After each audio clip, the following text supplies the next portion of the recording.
ओळखलत का सर मला पावसात आला कोणी, कपडे होते करदमलेले केसावरती पाणी.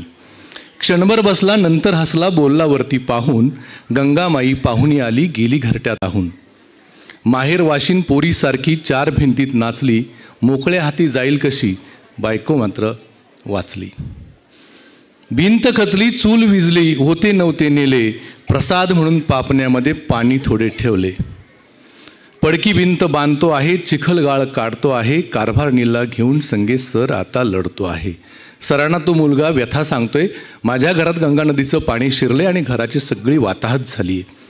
सरांना वाटलं आता याला काहीतरी मदत हवी आहे आणि म्हणून पुढच्या ओळी आहेत. सरांचा हात खिशाकडे जातो. खिशाकडे हात जाताच हसत हसत उठला, पैसे नकोच सर जरा एकटेपणा वाटला. मोडून पडला संसार तरी मोडला नाही कणा, पाठीवर हात ठेवून नुसते लढ म्हणा, पाठीवर हात ठेवून नुसते लढ म्हणा. धन्यवाद.